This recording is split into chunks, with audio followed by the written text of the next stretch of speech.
Powder Keg at Silver Dollar City is one of the weirdest roller coasters in the world. This is an S&S compressed air launch coaster, but that's an oversimplification. This steel roller coaster originally opened in 1999 as Buzzsaw Falls, a Premier Rides liquid coaster, before being converted into Powder Keg by an entirely different manufacturer for the 2005 season. As a result, Powder Keg is very odd, but it still manages to be a great ride.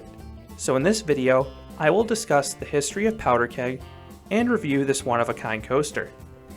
Buzzsaw Falls opened in 1999 for a cost of $7 million. This would be a prototype Premier Rides liquid coaster. This coaster would combine elements of both a log flume and steel roller coaster. On paper, the idea seemed brilliant. Marrying two of the most popular ride types out there seemed like a winning formula. And as we've seen with the Mack Rides water coasters such as Journey to Atlantis, it can work quite well. Those who rode Buzzsaw Falls did enjoy it. The coaster section, while short, was unique for a ride like this and was located deep in the woods. But the highlight was the final 68-foot or 21-meter plunge. This drop offered a great view of the nearby Ozark Mountains, and it was quite thrilling. However, Buzzsaw Falls was marred by technical issues. Buzzsaw Falls operated sporadically throughout its life. The vehicles were originally prone to flooding, which is why they received plastic shields on the sides of the boat, which made them a bit of a cumbersome ride to enter and exit. This was detrimental to the ride's capacity. But the bigger issue were sensor issues. Buzzsaw Falls used infrared sensors, which often triggered ride faults. The ride was also extremely expensive to operate since it was constantly pumping water. The combination of the ride's capacity, maintenance issues, and operational costs were a trifecta of issues for Silver Dollar City and led to their decision to close the attraction after the 2003 season, just 4 years after it opened. The ride looked to be a total bust. Premier Rides only built one other liquid coaster in Vankapudis in Linnanmäki in Finland. While the attraction would operate longer than Buzzsaw Falls, it ran from 2001 to 2017. It also had its fair share of issues. The ride had the same plastic shields, yet the ride was absolutely drenching. And the ride was just as expensive to operate and less well received. Vankapudis was lacking a drop as good as the one in Buzzsaw Falls, which is one of the reasons it was removed for Taiga. Beyond these two water coasters, Premier Rides only built one other non-launch coaster in Runaway Mountain at Six Flags Over Texas. But they are one of the top manufacturers for launch coasters, which is why I find the next part of the Buzzsaw Falls story so interesting.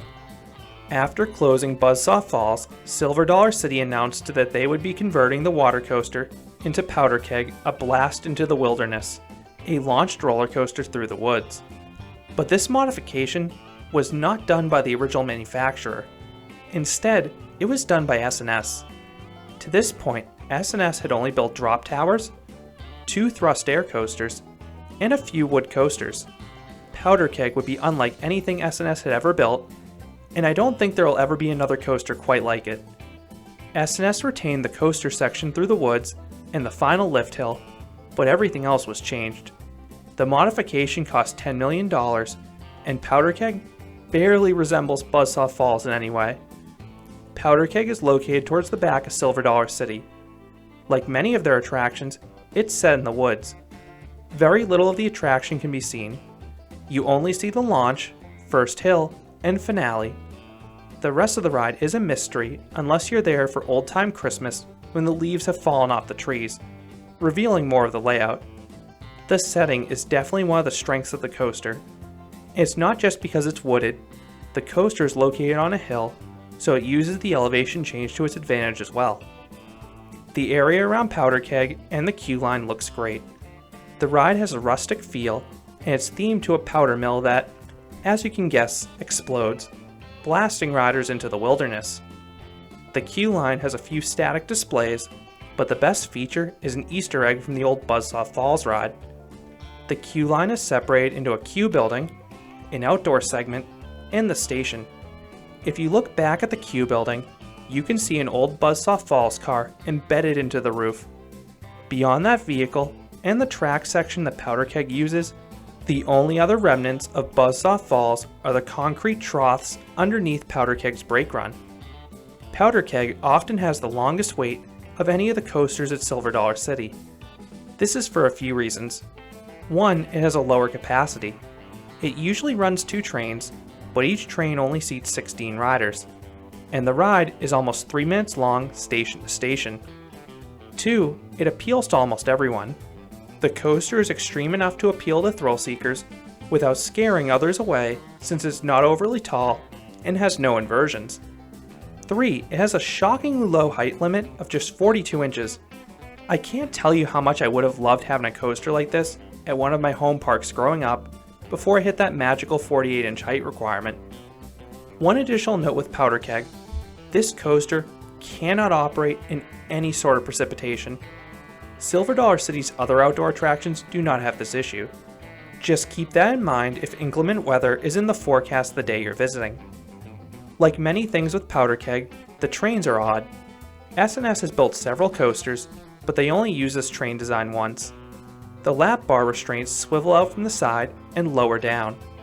These restraints are identical to the ones used on the company's Screamin' Swings and the lap bar component of the company's Screamin' Squirrel and El Loco models. And I really like these restraints. They are very comfortable and contour quite nicely to your body.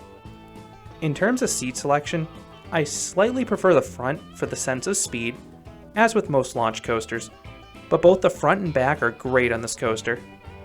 Once dispatched, you crawl forwards onto a transfer track. You then transfer diagonally to the left, which is quite odd. Most transfer tracks are horizontal, but this one is inclined. It just goes to show how much work S&S had to do to reuse parts of Buzzsaw Falls. This transfer track brings you into a shed where you're warned you're in a restricted and dangerous area. You then roll forwards, out of the shed and onto the launch track. You hear a series of launch effects, and the shed you are in has some effects that start going off. Interestingly, you can't really see these effects on ride. They're more for spectators off-ride, as the launch is preceded by a fire blast that shoots out of the shed. Riders meanwhile will see a stoplight that counts down the launch. Once the light turns green, a siren goes off and you rocket down the launch track. The launch stats don't look all that impressive. You accelerate from 0 to 53 miles per hour, or 85 kilometers per hour, in 2.8 seconds. But those stats are extremely deceptive. I think this is one of the most powerful launches in America. The acceleration is gut-wrenching. The launch causes my stomach to drop, which is something I typically only experience on Intamin hydraulic launch coasters like Accelerator. I've never heard of Powder Keg rolling back, but you may notice something strange behind the launch track: a vertical spike. The coaster does not use that spike normally. It is a redundant safety feature in case the ride ever rolls back, and the brakes on the launch track fail to stop a train. To my knowledge, this spike has never been used, but it looks cool at least. After the powerful launch, you rocket over a camelback. This hill delivers some very strong and sustained flagector airtime throughout the whole train. That's especially true in the back because of the sizable drop that follows. Because of the ride's location on the hillside, the drop is larger than the ascent. You plunge 110 feet or 33.5 meters, which allows you to reach the ride's maximum speed of 64 miles per hour or 103 kilometers per hour. While you don't have much time atop this camelback, it does offer a stunning view of the Ozark Mountains. At the bottom of this drop, you bank to the right, getting some laterals, and then you fly over another camelback. This one delivers equally as amazing and sustained flagector airtime throughout the whole train. You then charge around an overbank. Unfortunately, this element doesn't really offer any positive G's or laterals. It just sort of turns you around and gets you to the next element. But it is followed by another sizable hill. The entry into this hill is straight, so front row riders get some sustained floater airtime. The drop twists to the left and finishes atop the hill, so it is shorter than the ascent. The drop only gives some weak floater airtime towards the back. You then wrap around a bank turn and connect with the old Buzzsaw Falls track. The visual transition is apparent. The new S&S track has a thick spline, while the old Premier track is thinner. However, you don't really feel the transition. Powder Keg is an extremely smooth coaster start to finish. You then gradually curve right down the hillside. When the coaster was Buzzsaw Falls, you dropped off the lift into this curve. Powder Keg has considerably more speed entering this section.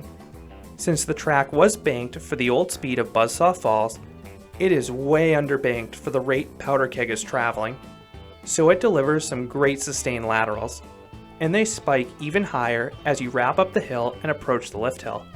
The transition into this element is extremely tight.